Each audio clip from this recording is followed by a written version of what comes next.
Hey there everybody, today a quick video on stimming, what it might look like when your child is doing it, what it means, what you should and maybe should not be doing when your child is stimming. But before I do that, I will just welcome you to our channel. I always say our channel because this is a place where we can come together, share our resources, and hopefully improve the lives of families living with autism. The first thing I want to make very clear about stimming is that it is completely normal.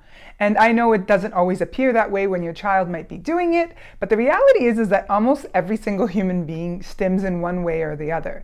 You know, for example, some people bite their nails when they're nervous or tap their foot when they're bored. Those are forms of stimming. It's a way of dealing with your emotions in any given situation.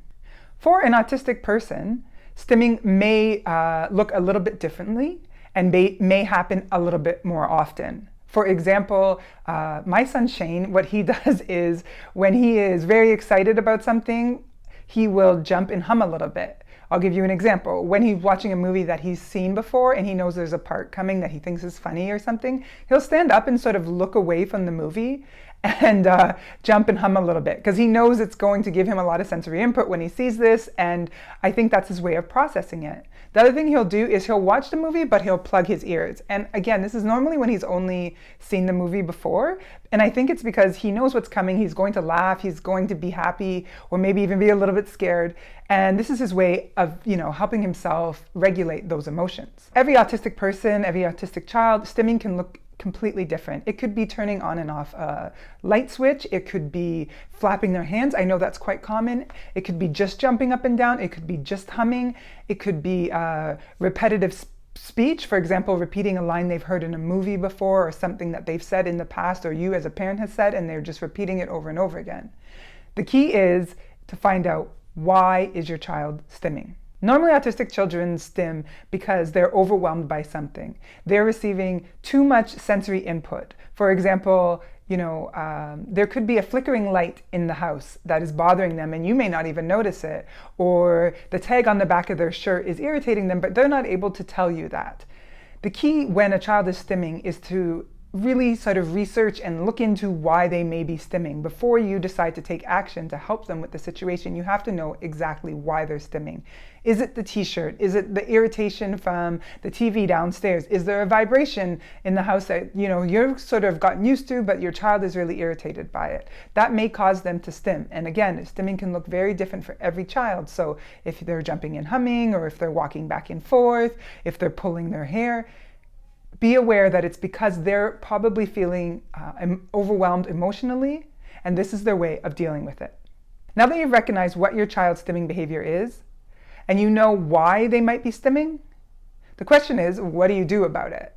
I have a son who stims on a regular basis, so I completely understand. It can be a little bit embarrassing, and it is natural to want to stop the behavior, not just for yourself, but for them.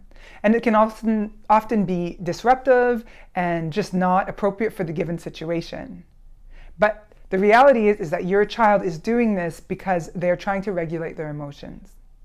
So what you have to keep in mind is that they're doing this for themselves, and this is their way of helping themselves. When a child stims, the best thing you can do is allow them to stim whenever possible. As long as it's not hurting them in any way or anybody else, just allow them to stim. Ignore any outsiders looking in and allow them to work through the process. If it's disruptive or hurting them, then the best thing you can do is sort of distract them from the stimming with something else. Another thing you can do is offer them an alternative behavior.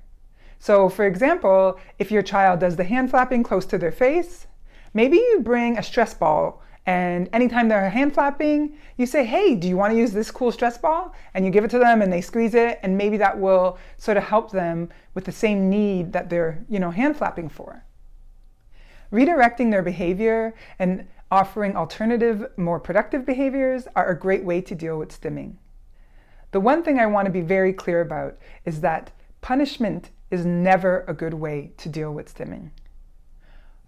Your child is doing this because they are processing something that they're having a hard time processing, their emotions. These are things that are very near and dear to their heart.